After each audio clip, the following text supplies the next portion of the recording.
Global level पे अगर मैं मिलिट्री इक्विपमेंट्स की बात करूं तो 2024 के अंदर ये पता लगा था कि 2.7 ट्रिलियन यूएस डॉलर का मार्केट एग्जिस्ट करता था। मतलब 2.7 ट्रिलियन यूएस डॉलर के मिलिट्री इक्विपमेंट्स को बेचा या खरीदा जा, मतलब इंडिया की लगभग बराबर जितनी जीडीपी है उसी के आसपास। अब आप इमेजिन कीजिए कि अगर इंडिया अपनी खुद की मैन्युफैक्चरिंग कैपेसिटी बढ़ाता है डिफेंस इक्विपमेंट्स की, तो कितनी बड़ी मार्केट एग्जिस्ट करती है जहां पे वो अपना सामान बेच सकता है। इंडिया में जो भी मिलिट्री इक्विपमेंट्स बनाए जाते हैं, मैन्युफैक्चर किए जाते हैं, उसकी majority sale Indian arm forces को दी जाती है, मतलब इंडियन आर्म फोर्सेस इसे कंज्यूम करती है। मगर धीरे धीरे करके अब इंडिया एक्सपोर्ट्स पे भी ध्यान दे रहा है। इंडिया का 2023-24 के अगर मैं एक्सपोर्ट्स की बात करूं मिलिट्री इक्विपमेंट्स की, तो वो लगभग 21,000 करोड़ के आसपास था। वहीं 2028-29 तक ये जो नंबर है, ये जो एक्सपोर्ट्स है मिलिट्री इक्विपमेंट्स का, टारगेट ये है कि हम 50,000 करोड़ तक इस एक्सपोर्ट्स को पुश कर देंगे। इंडिया जिन कंट्रीज को अपने मिलिट्री इक्विपमेंट्स भेजता है उसमें नंबर 1 के नाम आता है यूएस का। यूएस इंडिया से हेलमेट, बॉडी आर्मर या सब सिस्टम्स खरीदता है।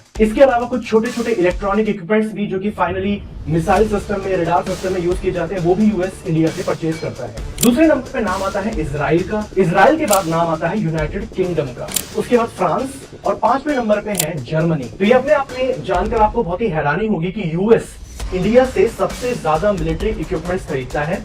चाहे वो पूरे फिनिश्ड आर्टिकल्स या फिनिश्ड प्रोडक्ट ना खरीदे, जैसे ब्रह्मोस सीधा ना खरीदे वो, मगर वो अपने इक्विपमेंट्स में काम आने वाले जो स्पेयर पार्ट्स होते हैं या बॉडी आर्मर है, हेलमेट्स हैं, इसकी परचेज इतनी कर लेता है कि वो इंडिया का सबसे बड़ा मिलिट्री इक्विपमेंट्स का ट्रेडिंग पार्टनर है।